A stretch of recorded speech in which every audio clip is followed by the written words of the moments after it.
Eu gostaria também de... Deixa eu ligar meu cronômetro aqui, porque senão...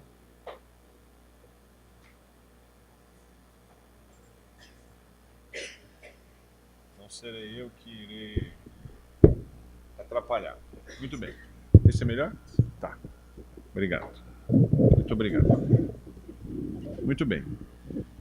O tema proposto é uma nova justiça do trabalho, o aumento ou a diminuição dos processos, e o Dr. Cláudio Rogério Teodoro de Oliveira nos deu uma visão muito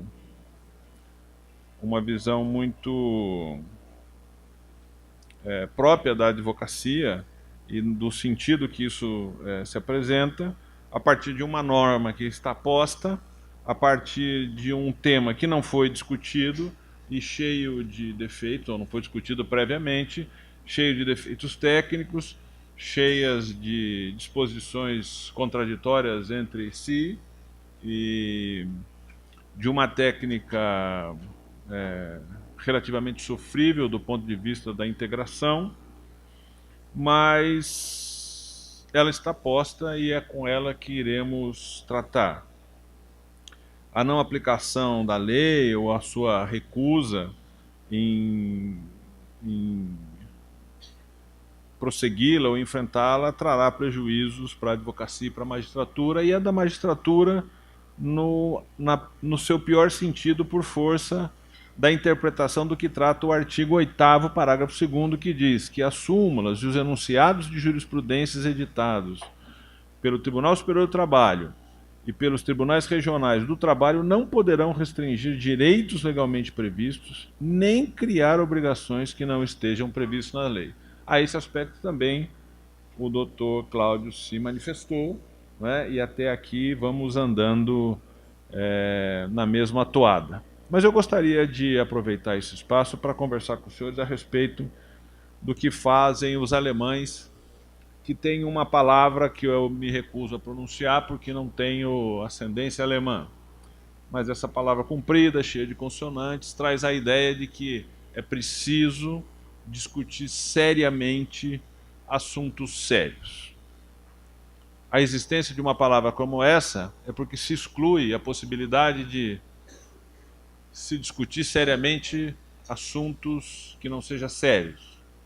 Exclui também a possibilidade de que tomemos assuntos muito sérios e que possamos discuti-los sem a necessidade e o rigor de que isso haja necessidade. E estamos aqui diante da necessidade de tratar desse assunto. E a primeira coisa que eu gostaria de conversar com os senhores é a respeito dos argumentos, e eu destaquei apenas 2 deles, que são contrários à aplicação da norma como posta. O primeiro argumento é a cláusula de não retrocesso social, e o segundo argumento é a legislação flexibilizadora do direito. No que diz respeito ao primeiro argumento, que é a cláusula de não retrocesso social, a primeira vez em que isso aparece na doutrina, isso aparece no debate jurídico, é a partir da década de 70, quando a Alemanha atravessa um período de gravíssima dificuldade econômica, agravada naquele momento pelo agigantamento do Estado, aonde aquele ideário europeu de dignidade, de aproveitamento do Estado, de cuidado com os seus cidadãos e o avanço social, precisou enfrentar a discussão de restrição e de supressão de alguns benefícios sociais naquele momento. Esse debate em torno desse princípio de proibição do retrocesso social ou da irreversibilidade dos direitos fundamentais, lá foi intensificado, sobretudo, porque naquele ambiente da Constituição de Bonn, em 1970, naquela década, não havia na Constituição alemã nenhuma previsão de direito social. Nenhuma. porque era da natureza da interpretação social naquele momento, da legislação, de que haveria de se acontecer o progresso social da sociedade, mas a desnecessidade de se colocar isso no corpo constitucional. E por que aqui lá não tinha? Porque era um movimento cultural da época, e aqui no Brasil temos rigorosamente todos os detalhes, alguns apresentados até com alguma exaustão. É porque a história que nos traz a esse ponto, nós, a Constituição de 88, e os alemães, naquela quadra da década de 70, foram completamente diferentes. Saímos de um momento do regime militar, onde as coisas que estavam escritas na lei, na maior parte das suas vezes, não eram cumpridas, alguns direitos, e o processo de redemocratização nos leva a compreender de que é necessário que se coloque na Constituição, além do direito do cidadão, além da garantia dos direitos do cidadão, tudo aquilo que imaginávamos ser necessário avançar no corpo social. Ele não era a descrição do que tínhamos, mas era a descrição do que se desejava ter. E até lá, em 1988, colocamos isso tudo. Então, voltamos lá, na década de 70, com a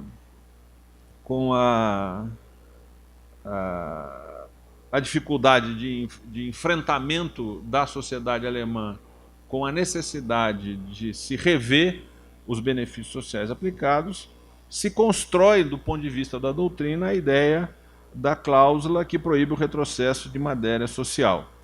E diz assim, um texto que pode ser justificado a partir do ministro Celso de Mello, aqui do nosso Supremo Tribunal Federal. Toda e qualquer forma de proteção de direitos fundamentais em face de medidas de poder público com destaque para o legislador e o administrador que tenham por escopo a supressão ou mesmo a restrição de direitos fundamentais, sejam eles sociais ou não. É a partir dessa ideia, desse princípio, que se usou o conceito de não retrocesso social. Mas acontece uma situação interessante. É preciso, então, naquele momento na Alemanha, que se modificasse as relações sociais que existiam no Estado. E era preciso, naquele momento de grave crise, que se reduzissem aqueles benefícios prestados. Então, o seguro-desemprego, por exemplo, eram 24 parcelas, seriam reduzidos para 12 parcelas. Não havia estrutura legal que proibisse a redução, mas a doutrina construiu a ideia de que se até aqui chegamos, devemos ir adiante e não retroceder. Essa ideia permeia as culturas de um modo geral. Quem já teve a oportunidade de conhecer outras culturas consegue ver símbolos dessa ideia em todos os lugares. No Canadá, o Inukshuk, que é aquela pilha de pedras que se coloca no avanço, é a ideia de que não podemos retroceder. E até aqui alguém já chegou. O teu objetivo é ir adiante. Isso é da natureza da sociedade como um todo. Nesse momento, então, é que se desenha essa ideia do não retrocesso social.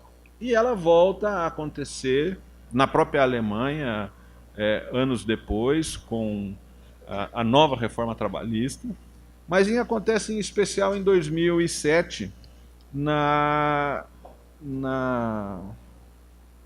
Europa ainda, mas em Portugal, quando então, depois da crise de 2008, que culminou em 2008, Portugal começa a ter a necessidade de rever também os seus benefícios sociais, porque se instala o conceito de crise. Olha, nós não gostaríamos de nada mudar, mas o Estado está em crise. E a crise nos obrigará a fazer escolhas. E a escolha que fazemos aqui é a escolha da redução progressiva dos servidores públicos de 3,5% até 10% dos salários, a supressão dos adicionais de férias do 13º salários e a própria redução do vencimento dos servidores em até 25%. Quem traz essa ideia é uma pessoa muito cara a nós, operadores do direito, que é o Canotilho, que naquele momento em que aqueles que têm o livro do Canotilho antes de 2007 e aqueles que, como eu, compraram também o livro depois de 2007, só para ver essa mudança que ele faz, com a introdução do conceito de crise. E ele enfrenta, então, dizendo que era bom que se continuasse como era, mas diante do conceito de crise, que implicava na paralisação do Estado, e ele usa uma frase muito interessante em que ele diz que é melhor menos emprego e menos salário, mas emprego e salário. É muito curioso ouvir alguém com a envergadura de Canotilho trazer para dentro da discussão, do modo muito sério, a ideia de que, claro, quem é que em sã consciência gostaria de voltar a uma situação anterior e rever conceitos sociais? Mas é inevitável que tratemos da função dessa ideia com a ideia da introdução da crise. E Canotilho explica, então, duas coisas importantes. A primeira delas é de que a gente precisa ter muito cuidado para usar a crise como metanarrativa. Quer dizer, nem tudo é crise, nem tudo é autorizador da redução do nosso avanço social, do nosso patamar social. Mas é impossível se deixar de considerar a crise. Não dá para lidar com a situação sem essa consideração. Então, aquilo que é uma tese doutrinária que surge na década de 70, diante de uma situação grave, porque não havia registros de direitos e garantias sociais na Constituição alemã. Depois, num momento adiante, 20, 30 anos depois, um constitucionalista traz essa mesma discussão para dentro do debate, leva ao Supremo Corte Portuguesa, ao Tribunal Constitucional Português, com a ideia de que sim, é preciso introduzir o conceito de crise no enfrentamento das questões que estão acontecendo. Então, esse primeiro argumento do não retrocesso social nos parece fundamental que não se possa, a prioristicamente, tratar de qualquer lei ou de qualquer emenda à Constituição como inconstitucional, porque, de alguma maneira, tenha reduzido ou até mesmo suprimido determinado benefício social já assegurado. Ou seja, não é porque isso está acontecendo, se é que assim está acontecendo, que per si seria inconstitucional.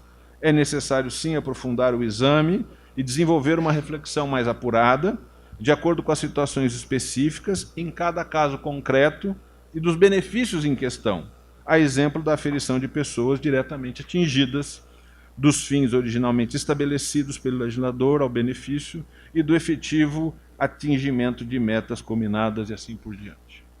O que é que quero dizer com isso? Quero dizer com os senhores que, usados os mesmos critérios até aqui pelos críticos, que usam como fundamento a tese do não retrocesso social, trago aos senhores a lembrança de alguns fatos acontecidos nos últimos períodos no nosso país. O primeiro deles, a Lei 10.820, de 2003, coincidentemente no primeiro governo do presidente Luiz Inácio Lula da Silva, que autorizava a concessão de empréstimos pelos bancos a empregados e aposentados mediante o desconto salarial a ser processado pelo empregador ou pela Previdência Social. A inovação, evidentemente, afronta o princípio da intangibilidade salarial ou não aponta?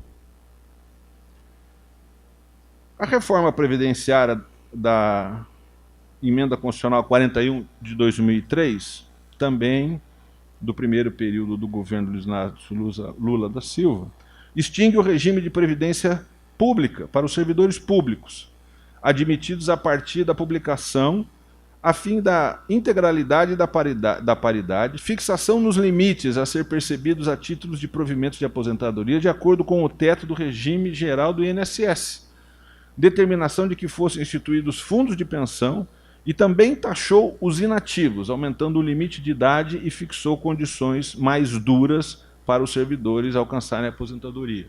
Seria esse, eventualmente, um exemplo de retrocesso social? Me refiro ainda à Lei 10.748 e à seguinte 10.940, que trata do primeiro emprego, que concede incentivos fiscais para empresas que contrataram jovens, permitindo a contratação de jovens por prazo determinado, desde que por um período mínimo de 12 meses. Recomenda que as empresas devam evitar a substituição de trabalhadores e limitem 20% do seu quadro de pessoal os contratos pelo programa. A nova Lei de Falência e de Recuperação Judicial, a Lei 11.101 de 2005, a CLT, todos se lembram, estabelece que na falência a totalidade dos salários e das indenizações devidos aos trabalhadores seriam créditos privilegiados. Mas essa lei, de 2005, ainda no primeiro mandato do presidente Lula, ao contrário do que ocorria no regime anterior da lei, a nova lei, nos casos de recuperação judicial da empresa, os empregados deixam de receber os seus créditos trabalhistas durante um ano e passam a discutir a forma de pagamento dos demais credores em Assembleia Geral e a venda dos seus ativos. Seria essa uma norma de eventual retrocesso social? Ainda no primeiro governo do presidente Lula, e estou me referindo aqui ao período, evidentemente, para fazer o contraste com o nível de argumentação que estávamos usando para poder compreender. A Lei 11.196 de 2005 estabelece que, independentemente de se delinearem os salários, a pessoa física que presta serviço intelectual pode ser materialmente concebida como pessoa jurídica. Pejotização, para usar uma expressão que já foi usada no dia de hoje. O Simples Nacional, que é a Lei Complementar 123 de 2006. As empresas deixam de ter a obrigatória de apresentar a fiscalização do trabalho, o seu quadro de trabalho, deixa de ser obrigado de anotar férias de empregados no livro ou ficha de registro, matricular os aprendizes nos cursos do Senai, fica dispensada do livro de inspeção do trabalho, fica dispensada de comunicar à entidade fiscalizadora da concessão de férias coletivas. E na Justiça do Trabalho, o empregador pode fazer substituir, nesse caso, pelo representante legal, até para usar a expressão que foi usada recentemente da história do preposto profissional. Já tínhamos o preposto profissional desde a Lei Complementar 123 de 2006. A lei do empregado doméstico, todos se recordam, em que pese ela ter estendido os direitos, houve o veto presidencial que impediu a integral o direito dos trabalhadores, especialmente aqueles amparados pela CLT. No período de 2007 a 2010, nós tivemos também uma série de legislações com o mesmo potencial flexibilizador. A Lei 11.422, do transporte de cargas rodoviários, a Portaria 42/2007, do intervalo intrajornada, a Lei 11.603, do comércio aos domingos, os comerciários aos domingos passaram a ser obrigados a trabalhar, só para lembrar, é uma lei de 2007.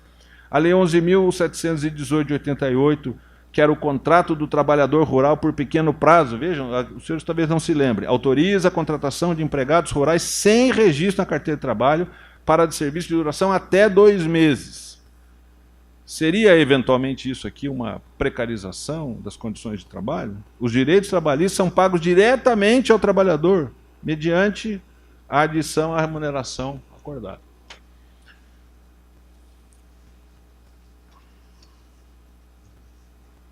Em 2000, no período 2011-2014, nós tivemos a Lei 12.690, já depois do governo do presidente Luiz Inácio Lula da Silva.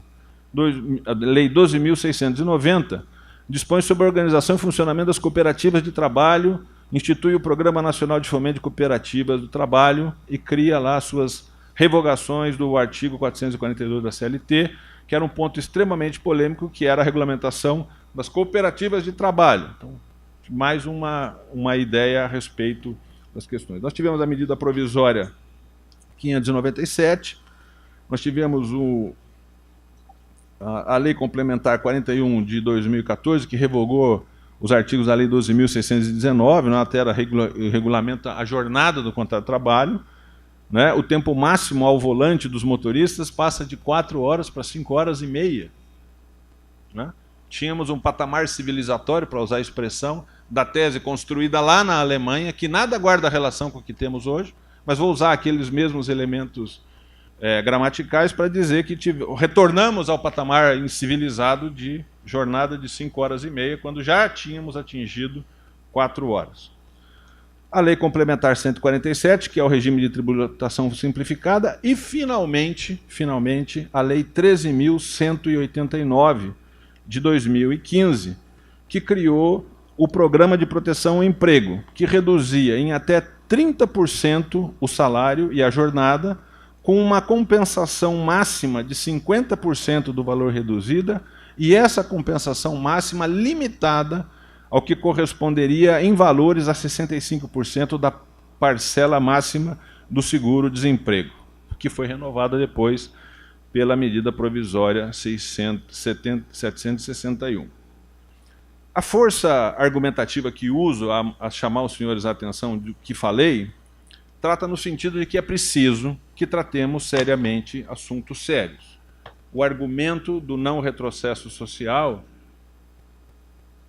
lançado apenas de modo doutrinário, não traz contribuição ao debate. Tivemos, na história recente do país, questões em que não se tratavam, eventualmente, de crise, aquilo que introduz o Canotilho, mas tivemos, sim, uma série de legislações que fizeram ajustes que foram considerados adequados naquele momento, aprovados pela Câmara dos Deputados e que nunca foram contestados na sua integridade com esses argumentos, nem mesmo de invalidade, nem mesmo de lei injusta, muito menos de inconstitucionalidade.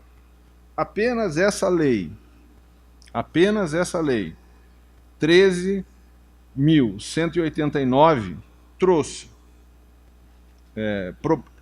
traz no seu bojo uma economia ao governo de 18 bilhões de reais por ano. 18 bilhões de reais por ano. Essa semana tivemos a privatização de parte do sistema elétrico brasileiro, cujo a arrecadação em benefício do governo com a privatização gerou 16 bilhões. Então, teremos com essa norma uma privatização do sistema elétrico igual a essa que tivemos essas semanas por ano, para renda e economia de dinheiro aos cofres públicos. Logo, não nos parece ser de absoluta integridade, pelo menos do ponto de vista do debate formal, a utilização desse arcabouço doutrinário chamado não retrocesso social, sem as considerações aquela que prevê ou que sugere Canotilho, que é a introdução da ideia do conceito de crise. Porque a ideia em si de não se retornar a uma situação mais benéfica, temos na história recente um número significativo de ações e de leis que nos fizeram modificar as condições melhores dos empregados e dos seus empregadores e tê-las reduzido. Então, do ponto de vista e a expressão é dura, da honestidade intelectual, é preciso que a gente tenha uma certa restrição a partir da interpretação dessa norma. O outro argumento que gostaria de mencionar é o argumento que se usa a partir da ideia da lei injusta. Da lei injusta. E a ideia da lei injusta vai sendo construída a partir do ponto de vista histórico,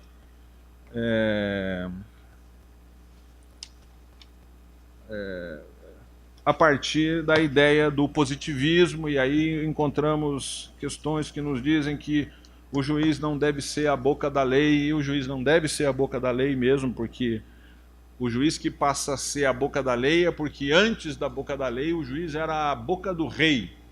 E há um avanço civilizatório em o juiz se tornar a boca da lei, porque ele se livra da pressão do rei e passa a pautar as suas decisões a partir dos textos legais que garantem aos cidadãos. Então, não é exatamente um problema. Talvez hoje, pelo avanço da ciência, mas é um avanço a ideia de ser a boca do rei. Mas muito bem,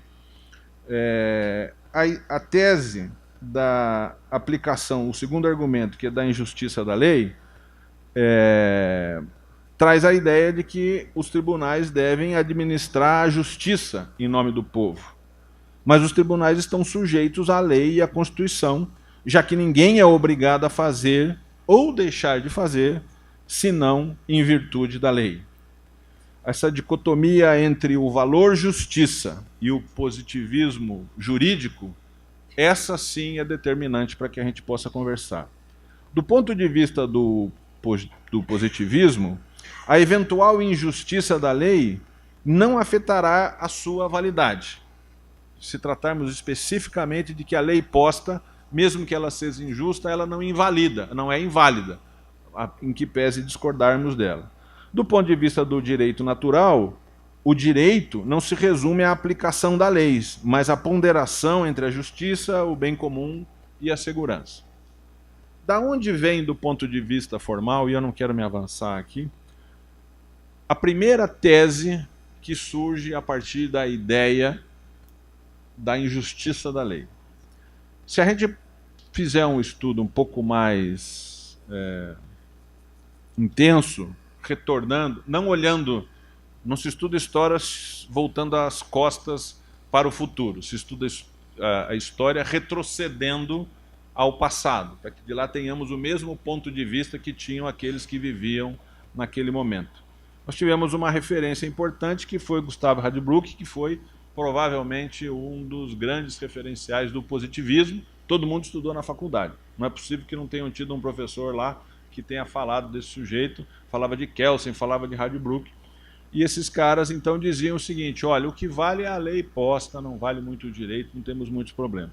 Radbruch nasce no final de 1800 e vai morrer em 1946 e passa a ser um incrível defensor da tese do positivismo, até que ele se vê atingido pela guerra, pelo hitlerismo. Perde um filho na batalha e, a partir daquele momento, ele reconstrói a sua visão de que o que é importante é o texto posto. O compromisso do Estado, da lei, é com aquilo que está posto. O direito é uma questão moral, ele não se relaciona com a lei.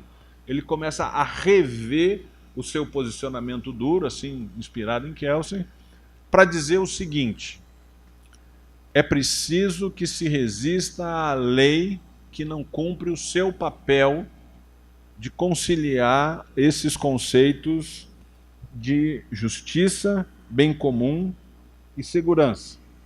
E por que é que ele fala isso? Porque viveu ele a experiência do Estado assassino.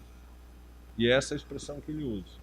O Estado opressor alemão, em que para se ter uma característica geral de legalidade, praticou as maiores iniquidades em nome da lei vigente naquele momento. Então, a experiência de que... ele diz assim no seu texto lá no Filosofia do Direito, enfim, aqui em homenagem ao Dr. Cláudio, eu vou repetir. Há leis que não são direito, e há um direito acima da lei, quando nem sequer se aspira a realizar a justiça. Quando na formulação do direito positivo se deixa de lado conscientemente a igualdade que constitui o núcleo da justiça, então não estamos diante de uma lei que estabelece um direito defeituoso, mas do que ocorre é que estamos diante de um caso de ausência de justiça. Essa expressão usada por Radbruch é um avanço no seu pensamento, provocada por um processo de crise social intensa. Estamos falando aqui de um Estado assassino. De um Estado assassino. E estamos falando aqui de um grande pensador, assim como Canutilho, que revê profundamente as suas teses defendidas a partir do raciocínio da guerra. O doutor Cláudio diz exatamente, começa, foi o senhor que falou? a dizer: não estamos aqui a tratar, o juiz não vai matar ninguém, não morreremos. Acho que o Dr. Marcos falou isso. Não morreremos ninguém, estamos tratando aqui apenas de questões salariais.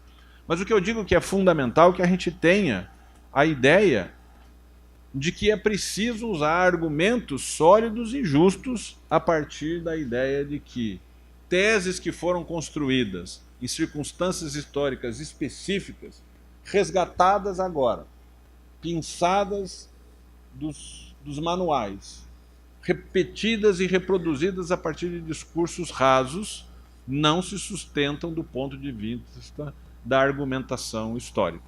É preciso que a gente discuta seriamente assuntos sérios. Dizer, como dizem alguns, que a lei é absolutamente inconstitucional, alguns usam termos mais radicais do que isso, e que por isso eu não a aplicarei, quer seja advogado, quer seja magistrado, é praticar em algum momento, de algum modo ou em alguma medida, uma desonestidade intelectual com os argumentos utilizados.